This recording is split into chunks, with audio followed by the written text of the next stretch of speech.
আজকে সারা দিন বৃষ্টি হয়, যার কারণে বাজার থেকে কোনো সবজি কিংবা তরি-তরকারি বাজার করে আনা হয়নি, কারণ বৃষ্টির জন্য ঘর থেকে বের হওয়া যায় নাই। তো আজকে ঘরে ছিল আলু আর টমেটো ছিল। তো আজকে আমি আলু টমেটো দিয়ে কি রান্না করছি, তার সাথে আমি মিষ্টি কুমড়া শাক ভাজি করছি। আসসালামু আলাইকুম, আপনারা সবাই কেমন আছেন? আশা করি আপনারা সবাই ভালো আছেন। আজকে আরও একটা ভিডিও নিয়ে আপনাদের মাঝে চলে আসলাম। তো সম্পূর্ণ ভিডিওটা না টেনে আপনারা দেখতে থাকেন। তো আজকে যেহেতু বাইরে প্রচুর পরিমাণে বৃষ্টি, গতকালকে রাত্রে থেকে বৃষ্টি হইতেছে, তো আজকে কোনো বাজার সদাই করে আনা হয়নি। গতকালকেও আমার এই অবস্থা গেছে, আজকেও একই অবস্থা। তো যাই হোক, আলহামদুলিল্লাহ ঘরে ছিল আলু, তার সাথে ছিল টমেটো। তো আমি আজকে মিষ্টি কুমড়া শাক দিয়ে আমি আলু দিয়ে আমি ভাজি করছি, তার সাথে আমি টমেটো দিয়ে আলু দিয়ে ঝোল রান্না করছি মাছ দিয়ে। তাই খুব ছোট্ট করে আপনাদের মাঝে আমি শেয়ার করলাম।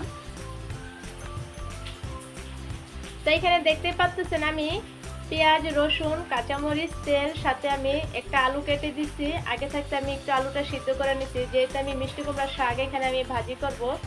তো যে যার মতো রান্না করে, আমার আসলে ভালো লাগে যদি একটা আলু দেওয়া যায় এই শাকের সাথে, খেতে খুব ভালো লাগে। আমি যে কোনো শাকের সাথে আলু একটা দিয়ে রান্না করি, আমার থেকে খুব ভালো লাগে। তো আপনাদের ইচ্ছা, আপনারা যে যেরকমভাবে খেতে ভালোবাসেন অবশ্যই ওরকম করে খাবেন। আর যেহেতু আমি এখানে মিষ্টি কুমড়ার শাক আমি ভাজি করছি, কোনো প্রকার আমি ঢেকে দিই নেই, কারণ ঢেকে দিলে শাকটা আসলে আর কি একটু লালচা লালচা হয়ে যায়, যার কারণে আমার শাকটা দেখতেও খুব সবুজ সবুজ ছিল রান্না করছি পরও। তো দেখতেই পাচ্ছেন একটা আলু দিয়ে খুব সহজে আমি রান্না করে নিচ্ছি এইখানে।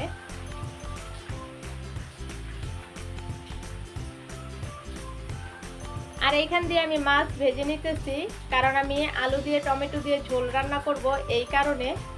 আর এই বড় মাছটা আমি রাখবো খাদিজার জন্য, কারণ খাদিজার ভাজা মাছ খেতে খুব ভালোবাসে, এই কারণে ও ভাজা মাছ যদি হয় ওর খুব খেতে ভালো লাগে, এই কারণে আমি মাছটা আনামি রাখছি। তো শুধু এখানে এক প্রকারের মাছ না, এখানে টাকি মাছ ছিল, আরও সাথে 2-3 পদের মাছ ছিল, মানে আমি চিনি না কি মাছ এগুলো। যাই হোক, নদীরই টাটকা মাছ।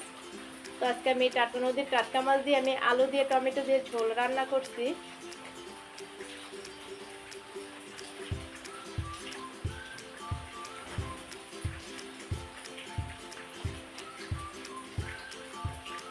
তো বাইরে যেতে প্রচুর পরিমাণে বৃষ্টি হইতেছে, আমার থেকে খুব ভালোও লাগতেছে, যদিও একটু বাজার সাথে একটু কষ্ট হইতেছে আমাদের, তারপরও আলহামদুলিল্লাহ খুব ভালো লাগে। কারণ এই গরম গরমে যদি একটুখানি ঠান্ডা যদি হাওয়া পাওয়া যায়, দেখতে খুব ভালো লাগে আর মনটাও শান্তি লাগে অনেক, যেহেতু প্রচুর পরিমাণে গরম গেছে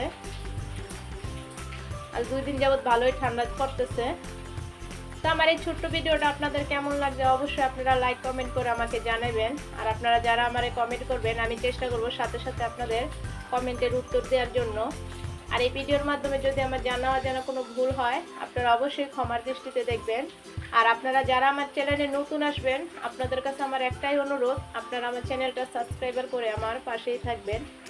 তো আপনারা সবাই ভালো থাকবেন, সুস্থ থাকবেন। আল্লাহ হাফেজ।